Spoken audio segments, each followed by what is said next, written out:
கடைநல்லூர் யாசீன்கிறவர் கேட்குறார், நாம் துவா செய்யும்போது முதலில் இறைவனை போற்றி புகழ்ந்து பிறகு பாவ மன்னிப்பு கேட்டு அதற்கப்புறம் நம்ம கவலைகளை நீக்க நம்ம தேவைகளை கேட்போம். பிறகு இரண்டாவது அத்தாஹியாத் ஓதி முடிப்போம். இது துவாவுடைய முறை. இப்போ கேள்வி என்னென்னா, தொழுகையில் சஜிதாவில் இதே முறையில் தான் துவா கேட்கணுமா, இல்லை முதலில் இறைவனை போற்றி புகழ்ந்து பாவ மன்னிப்பு கேட்டு கடைசியில் இரண்டாவது அத்தாஹியாத் ஓதாமல் தேவைகளை மட்டும் கேட்டால் போதுமா? ஏன்னா தேவைகள் நிறைய இருக்குது, இவை எல்லாவற்றையும் ஓதி அப்புறம்தான் கேட்கணும்னா 10-15 நிமிஷத்துக்கு மேலே ஆகிவிடும், சிரமமாக இருக்குது அப்படின்னு கேட்குறாரு. என்ன கேட்குறாருன்னா, இப்போ அத்தஹியாத்தில் நம்ம சில துவாக்களை ஓதுகிறோம். அத்தஹியாத்துலேயும் துவா ஓதலாம்னு ரசூலுல்லாஹ் நமக்கு அனுமதிச்சிருக்கிறாங்க, வேண்டியதை கேட்கலாம்னு இருக்கிறாங்க. சஜிதாவிலையும் ஓதுகிறோம், துவா கேட்கலாம்னு இருக்குது. இவர் அத்தஹியாத்தில் உள்ளதையும் சஜிதாவையும் கம்பேர் பண்ணி கேட்குறாரு. என்ன கேட்குறாருன்னா, அத்தஹியாத்தில் நம்ம உடனே துவா கேட்குறோம், உடனே துவா கேட்க மாட்டோம். முதல்ல அத்தஹியாத்துன்னு அல்லாஹ் புகழ்வோம். அத்தஹியாத்தில் இல்லாஹி என்பதெல்லாம் அல்லாஹ் புகழ்றது தானே, எல்லாம் காணிக்கையில் அல்லாஹுக்கு சொந்தமானதுன்னு புகழ்கிறோம். அதுக்கப்புறம் ரசூலுல்லாஹ் மேலே செலவாத்து சொல்கிறோம், அல்லாஹும்ம ஸல்லி அலா முஹம்மதின் வ அலா ஆலி முஹம்மதின்னு செலவாத்து சொல்கிறோம். அதுக்கு பிறகு ரசூலுல்லாஹ் கற்றுத்தந்த துவாக்களையும் நம்ம விரும்பின துவாக்களையும் ஓதுகிறோம். அத்தஹியாத்தில் முறைப்படி எல்லாம் இருக்கிறது. என்ன இருக்குது? அல்லாஹ்வை புகழ்வது இருக்கிறது, செலவாத்து சொல்வது இருக்கிறது, அதுக்கு பிறகு துவா கேட்பது என்பது இருக்கிறது. சஜிதாவில் அப்படி செய்யணுமா? ஏன்னா அத்தஹியாத்தில் துவா கேட்குறதுக்கு இயல்பாக அதில் அமைஞ்சிருக்கிறது. அத்தஹியாத்தில் நீங்கள் வேண்டியதை கேளுங்கன்னு சொன்னால் அதுக்கு முன்னாடியே உங்களுக்கு அத்தஹியாத்தில் அல்லாஹ் புகழ்வது வந்துவிட்டது. அத்தஹியாத்தில் அல்லாஹும்ம ஸல்லி அலா முஹம்மது என்று ரசூலுல்லாஹ்வுக்கு செலவாத்து சொல்வதும் வந்துவிட்டது. அதுக்கு பிறகு துவா வருது. அப்போ ஹம்து செலவாத்து துவா, ஹம்துனா புகழ்வது, அப்புறம் செலவாத்து சொல்வது, அப்புறம் இப்போ துவா கேட்பது என்று பொதுவாக துவாவுடைய மெத்தட் இருக்குல்ல, அதுக்கு ஏற்றவாறு அது அமைஞ்சிருக்கிறது. ஆனால் சஜிதாவில் நம்ம இதே மாதிரி அல்லாஹும்ம ஸல்லி அலா முஹம்மதின் வ அலா ஆலி முஹம்மதின் இதெல்லாம் சொல்லி அல்லது அத்தஹியா அல்ஹம்துலில்லாஹி ரப்பில் ஆலமீன் புகழ்ந்து விட்டு ரசூலுல்லாஹ் மேலே செலவாத்து சொல்லி முடிச்சுவிட்டு அதுக்கப்புறம் தான் சஜிதாவில் துவா கேட்கணுமா? நேரடியாக துவாவில் இறங்கிடலாமா? இதெல்லாம் சொல்லிட்டு துவா செய்கிறா இருந்தால் நிறைய தேவைகள் இருக்குது, ரொம்ப நேரம் போயிடும். நேரடியாக துவா கேட்குறதா கொஞ்சம் நேரத்தில் முடிச்சிடலாம், சிரமமாக இருக்குது அப்படின்னு அவர் சொல்கிறார். அது அத்தஹியாத்துக்கு உங்களுக்கு அந்த நீங்கள் சொன்ன மாதிரி ஆதாரம் இருக்குது. என்ன ஆதாரம் இருக்குது? அத்தஹியாத்து ஓதணும், அத்தஹியாத்து ஓதணும், அப்புறம் செலவாத்து ஓதணும், அப்புறமேல் ரசூலுல்லாஹ் கற்றுத்தந்த துவாக்களை ஓதணும். அதுக்கப்புறம் நேரம் இருந்தால் உங்களுக்கு விரும்பின துவாவையெல்லாம் ஓதிக்கிறலாம்னு இருக்கிறது. அதில் என்ன வருது? ரசூலுல்லாஹ் புகழ்றதும் விடுகிறது, செலவாத்தும் விடுகிறது, துவா விடுகிறது. அது ஓகே. சஜிதாவுக்கு அப்படி சொல்லணும்னு இருக்குதான்னு கேட்டால் கிடையாது.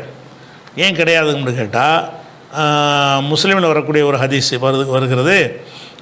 அன்ன ரசூலுல்லாஹி ஸல்லல்லாஹு அலைஹி வஸல்லம் கான யகூலு ஃபீ சுஜூதிஹி, ரசூலுல்லாஹ் சஜிதாவிலே ஒரு துவா செய்வாங்க. என்ன துவா செய்வாங்கன்னா, அல்லாஹும்ம ஃபிர்லி தம்பி குல்லஹு திக்கஹு வ ஜில்லஹு வ அவ்வலஹு வ ஆஹிரஹு வ அலானியத்தஹு சிர்ரஹு, இறைவா என்னுடைய பாவம் அனைத்தையும் நீ மன்னித்து விடு, அதில் ரொம்ப நுணுக்கமான சின்னதை மன்னித்து விடு, பெருசையும் மன்னித்து விடு, ஆரம்ப பாவத்தை மன்னித்து விடு, கடைசி பாவத்தை மன்னித்து விடு, வெளிப்படையாக செஞ்சதை மன்னித்து விடு, ரகசியமாக செஞ்சதை மன்னித்து விடுன்னு ஒரு வார்த்தையும் போட்டு ரசூலுல்லாஹ் கேட்பாங்கன்னு வருது.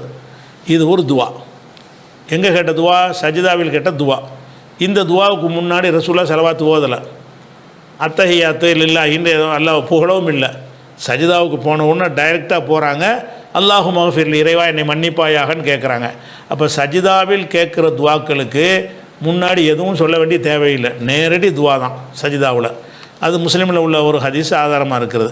அதே முஸ்லீமில் இன்னொரு ஹதீஸில் என்ன வருதுன்னு கேட்டால்,